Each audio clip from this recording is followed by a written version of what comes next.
I should start by saying that I'm not a bad person. Or at least, I wasn't born one. People like to think monsters arrive in this world fully formed fangs, sharp, mind twisted. But I was like everyone else once. A child, a son, a neighbor waving politely. I practiced smiling in mirrors. I learned to shake hands firmly, make eye contact. I went to school, held a job, paid my bills, and I thought that meant something, that it made me safe from myself. It didn't. It started with the sound. There was a woman crying in the apartment next to mine. Thin walls. I couldn't see her face, but I could hear everything: the ragged sobbing, the way she gasped between breaths. I should have been disgusted or sympathetic. Instead, I felt curious. I sat in the dark, ear pressed to the wall, heart racing. I wondered what she looked like when she cried. I met her a week later in the elevator. She was small, pale, carrying groceries she could barely hold. I smiled at her. She smiled back, faintly, not recognizing me. That made me laugh. For days, I imagined her life. The things that made her cry, the things she hid, and the hunger started a gnawing need to know. Not just her, but everyone. The strangers on the train. The man at the bar who never finished his drink. The couple arguing in whispers at midnight. You'd be amazed how easy it is to slip into someone's world. People leave their doors unlocked, they hide spare keys under mats, they post their entire lives online. A little observation, a little patience, and I was inside. Not stealing. Not at first. Just looking. Her apartment smelled like lavender and spoiled milk. She kept her shoes lined neatly by the door. She had a photo of a man taped to her mirror, his face scratched out. I stayed for hours, touching her things, opening drawers. She never knew. That was the first time I realized it wasn't enough. Watching wasn't enough. Knowing wasn't enough. I wanted to see her face when she realized she wasn't safe. The night I took her was quiet. I'd already memorized her schedule, her habits, every squeaky floorboard in her place. She didn't scream at first. She froze like a rabbit. Then she fought. God, she fought. I thought it would be thrilling, satisfying. Instead, it was calm. I held her down, watched her panic spiral into silence, and I felt nothing. Not guilt, not pleasure. Just a stillness I'd been searching for. You expect me to tell you I buried her, or that I heard her voice in my head after. But I didn't. I cleaned up, went to work the next day. Nobody looked at me differently. Nobody asked questions. That's the horror, isn't it? Not what I did, but how easy it was, how quickly people forget. They put her face on missing posters, whispered her name at bus stops, and then, silence. Weeks later, the posters were gone. Her apartment rented to someone new. I've done it again since then, more than once. Each time, I tell myself I'll feel something. Each time, I don't. Why am I telling you this? I'm not sure. Maybe I'm tired of being invisible. Maybe I want someone, anyone, to look at me and see what I am. Or maybe I just want to see your face when you realize I'm not confessing for redemption. I'm confessing because you're next. I'd never thought of myself as paranoid before I moved here. I'd lived in big cities my whole life. I knew how to tune out the chaos sirens, late night shouting, car alarms. It all blended into white noise. This building was different. It was old, creaky, and far too quiet. When I first moved into apartment 6A, I thought I'd finally found peace. No traffic outside, no neighbors stomping overhead, no loud music blasting through the walls. Just silence. But then I started hearing her. It was faint at first, like a muffled hum through the paper-thin wall, separating me from 6B. A woman's voice, soft and melodic. I thought maybe she was singing or talking to someone on the phone. It didn't bother me. In fact, it was almost comforting. Until I realized she only ever said one thing. Help me. Over and over, night after night. At first, I laughed it off, telling myself it was a TV show or a podcast. But it wasn't. The voice wasn't varied like an actor's lines. It was flat, desperate, like a recording stuck on repeat. I knocked on her door one evening. No answer. I tried again the next day, bringing cookies as a peace offering. Still nothing. The door looked untouched, like no one had used it in weeks. I asked the landlord about her, and he frowned. "There's no one in 6B, he said. "It's been vacant for months, needs rewiring." That didn't make sense. I could hear her, every night, through the wall. I didn't sleep for 2 days after that. I sat in my living room, staring at the wall that separated us. The voice never stopped. It was always there, whispering help me in that same lifeless tone. Finally, I couldn't take it anymore. I grabbed a flashlight and went into the hallway. The door to 6B wasn't locked. Inside, it smelled of dust and rot. The apartment was empty, no furniture, no curtains, nothing but a thin layer of grime on the floorboards. But the voice was louder now. "Help me." It was coming from the bedroom. I followed the sound, heart pounding in my ears. The bedroom was bare, except for a single chair in the center of the room. On the chair sat a cassette player, an old, bulky one with yellowed buttons. I crouched and pressed stop. The voice cut off mid-sentence. I stood there in silence, trying to make sense of it. Why would someone set this up? Was it a prank? A trap? I turned to leave, but the door slammed shut. I froze. My flashlight flickered. The air grew thick and heavy, like the apartment itself was breathing, and then, from somewhere behind me, I heard it. "Help me." It wasn't coming from the cassette player anymore. I spun around, shining the light into every corner, but the apartment was empty. The voice was closer now, as if someone was standing right behind me, whispering directly into my ear. I bolted for the door, yanking it open and stumbling into the hallway.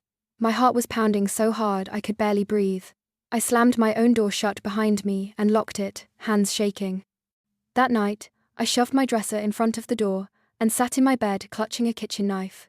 The voice didn't come through the wall this time. It came from inside my apartment. "Help me." I screamed for it to stop, but it didn't. It just kept repeating the same words, closer and closer, until I felt something cold brush the back of my neck. I don't remember falling asleep, but I woke up to sunlight streaming through the blinds. My apartment was silent. No voice, no sign of anyone having been there. I tried to tell myself it was a nightmare, but I couldn't shake the feeling that someone was still watching me. I called the landlord again that morning, trying to sound calm. "Are you sure 6B is empty?" I asked. He sighed. "Miss, I told you yesterday. That apartment's been vacant since the last tenant." He hesitated. "Since she passed away." My stomach dropped. "She was found in her bedroom," he continued, lowering his voice like he was sharing a secret. "They said she'd been dead for a week before anyone noticed. Poor woman kept begging her neighbors for help, but nobody believed her." That night, I packed a bag and left the apartment. I told myself I'd come back for the rest later, maybe with a friend, maybe in the daylight. But I know I won't. Because last night, in the cheap motel room I rented across town, I woke up at 3 a.m. to a soft whisper in the dark. "Help me." I live alone in a small apartment building, the kind where the walls are too thin and the hallways always smell faintly of mildew. It's not glamorous, but it's home. And until last month, I felt safe here. The first time it happened, I thought I was dreaming. A soft knock at my door around 3 a.m. So gentle it almost blended with the hum of my fridge. I froze in bed, straining my ears. Nothing. No footsteps. No voices. Eventually, I drifted back to sleep. The next night, it came again. Knock, knock, knock. Same time, same soft rhythm. I didn't open the door, didn't even move, just stared at the ceiling and counted my heartbeats until morning.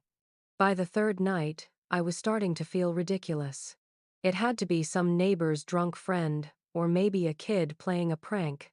But when I checked the peephole, no one was there. Just the dimly lit hallway stretching in both directions, completely empty. I bought a cheap camera the next day and pointed it at my front door. I told myself it was for peace of mind. I'd catch some late-night prankster and laugh about it later. That night, I stayed awake, sitting on the edge of my bed, watching the feed on my phone. Sure enough, at exactly 3 a.m., the knocking started. Slow, deliberate.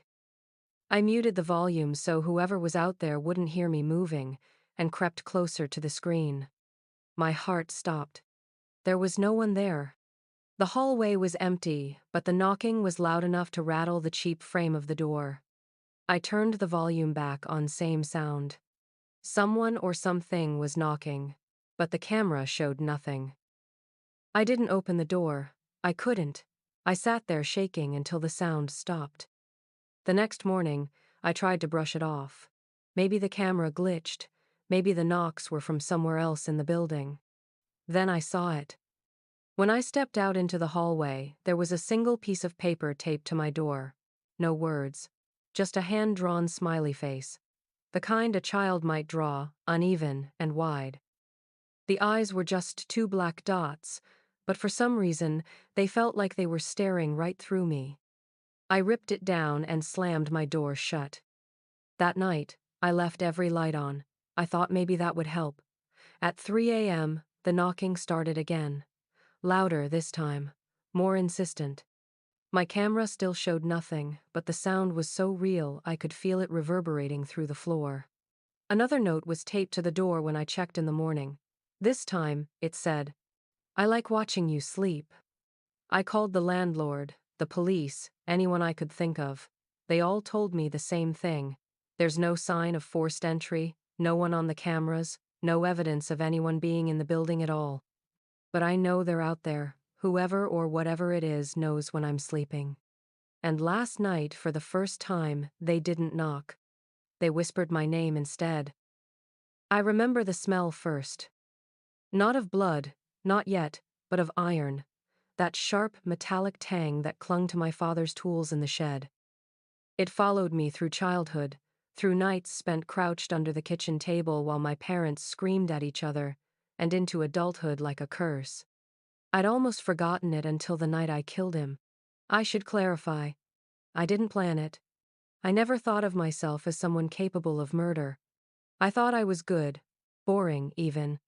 I worked a steady job, smiled at the barista, paid rent on time.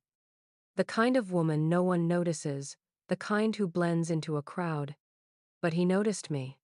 He saw me waiting for the bus in the rain, coat plastered to my skin, mascara bleeding down my cheeks. I didn't see his car at first, just headlights through the mist. He rolled down his window and asked if I needed a ride. I should have said no. I did say no. He smiled. I remember that smile wide, charming, too white for the rest of him. I don't remember getting in the car. Isn't that strange? I remember his cologne, sweet and nauseating. I remember the soft leather seats sticking to my thighs. I remember the way he locked the doors. But the actual moment I opened the passenger door? Blank. The things he said in that car made me wish I could crawl out of my own skin. He had a way of speaking softly, as if he were telling me something sacred. Like he knew me. Like he owned me already. When I tried to open the door, he laughed.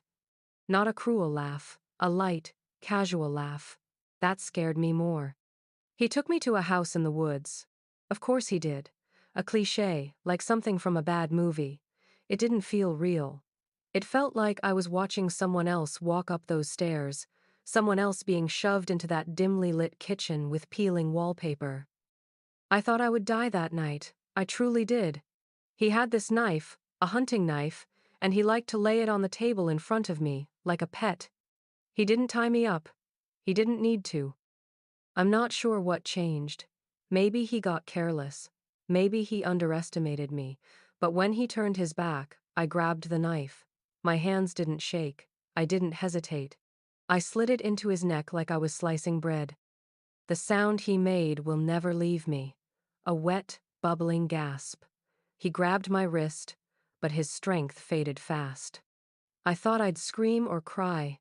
Instead, I watched him bleed out on the kitchen floor like I was watching a nature documentary. Detached, clinical. I crouched beside him, fascinated by the way his eyes went glassy. Then the smell hit me, the smell of iron. Childhood memories, my father's tools, all flooding back. I started laughing. I couldn't stop. I left him there, took his car keys, drove away, and never looked back. The police found his body 3 weeks later, but no one came knocking at my door. Maybe they don't care. Maybe they think it was a robbery gone wrong. Every night since, I walk through the world with that smell still in my nose. I see men like him on the train, at the grocery store, smiling those charming smiles. I wonder if they can smell it too. And I wonder when I'll need to do it again. I've lived in this apartment for 6 years. It's not much, just a one-bedroom with paper-thin walls and creaky floors, but the rent is cheap and the neighborhood is quiet. Or at least, it used to be. The upstairs unit has been empty for as long as I've been here. The landlord said it needed renovations, that the wiring was bad and the floorboards were unsafe. I never minded. It meant no one stomping around above me. No late-night music, no drama. Just peace. About 2 months ago, I started hearing footsteps. It was subtle at first, a faint creak late at night, just enough to make me pause my movie and glance upward. I brushed it off. Old buildings settle, I told myself. The wind makes noises. Nothing to worry about. But then it became unmistakable. Every night around midnight, I'd hear someone pacing back and forth above me, slow, deliberate footsteps, as if they were walking from one end of the apartment to the other. The boards groaned like they were straining under someone's weight. The first time, I told myself, maybe the landlord had rented the place out without mentioning it. Maybe they were moving furniture late. Maybe I was being paranoid. Then came the dragging sound. I was lying in bed one night, scrolling through my phone, when I heard it, a heavy, scraping noise directly above my head, like someone was dragging something across the floor. It lasted for a full minute, then stopped abruptly. I didn't sleep much that night.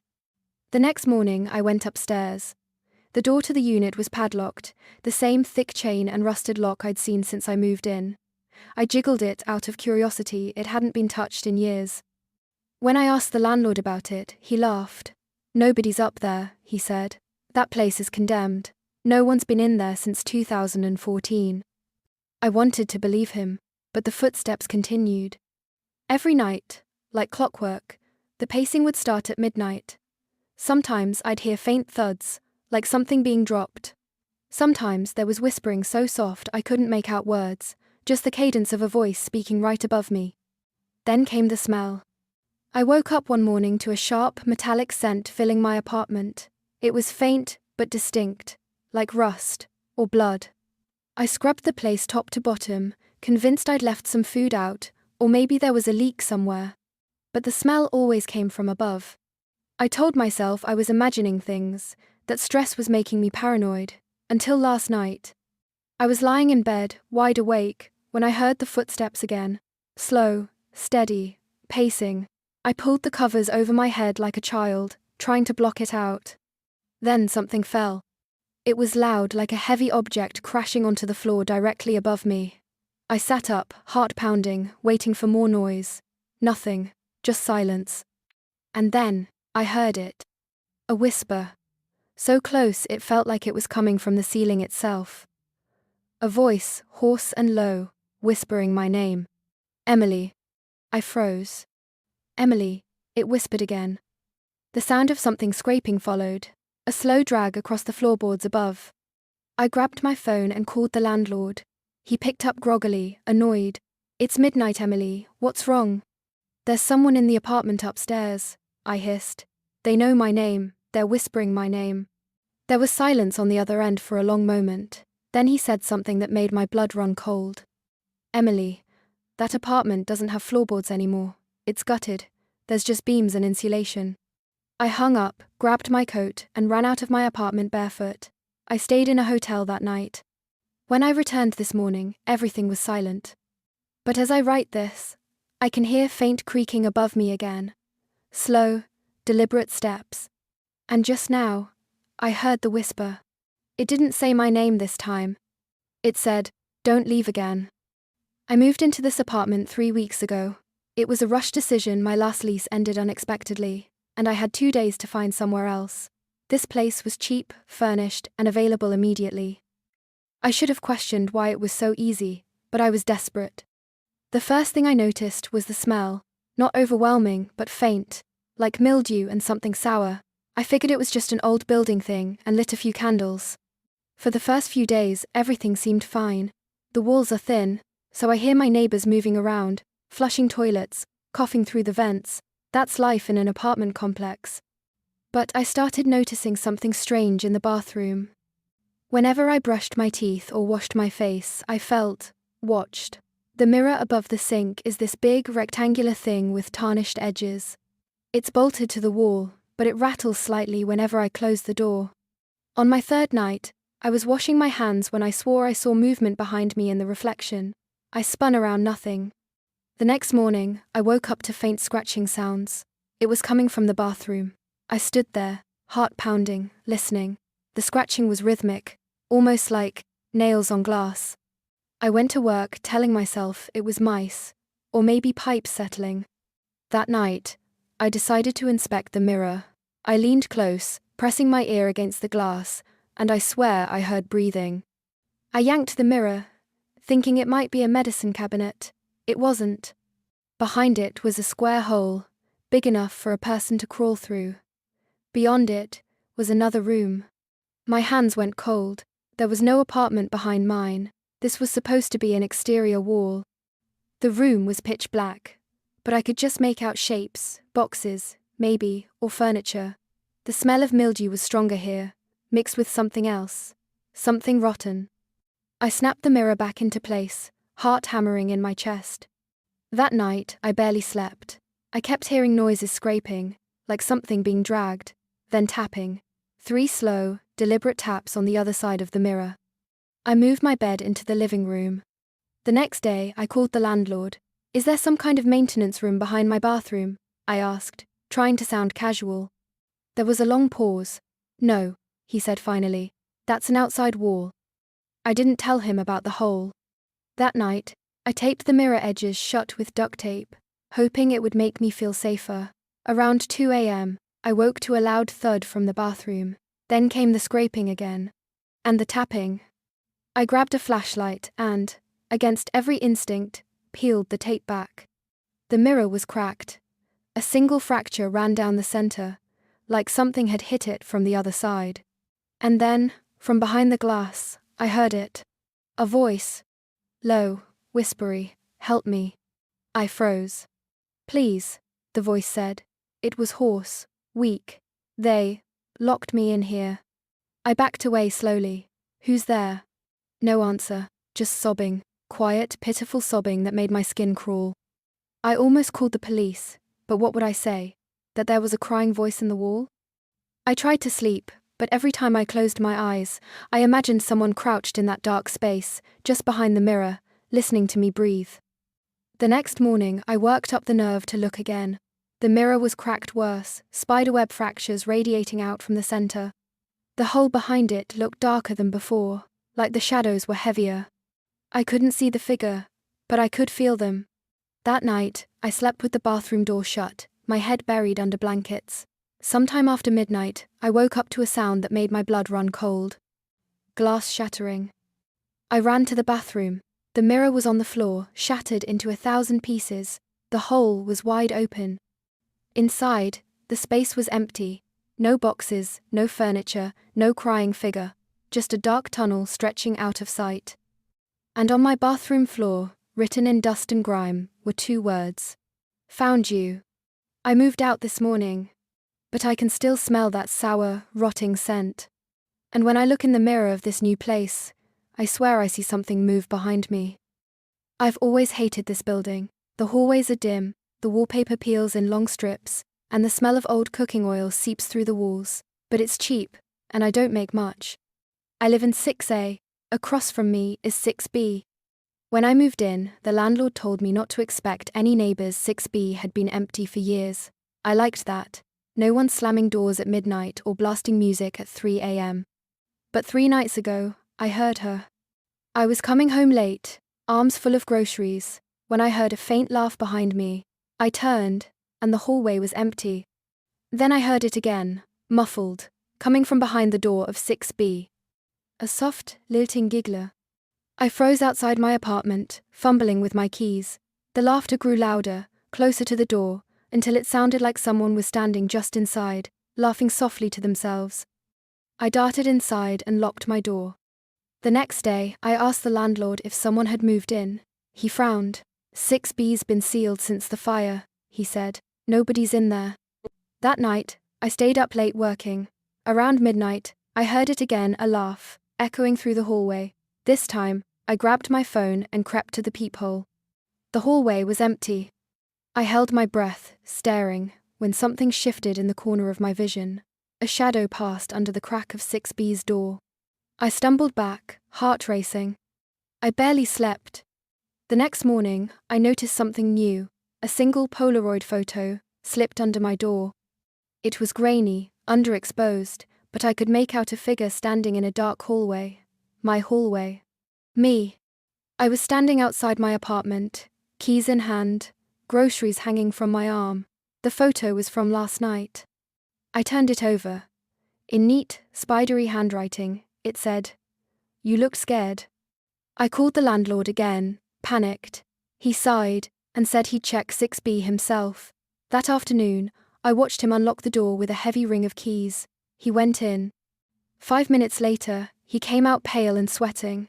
"The place is empty," he said, locking it back up. "Must be some kids messing with you."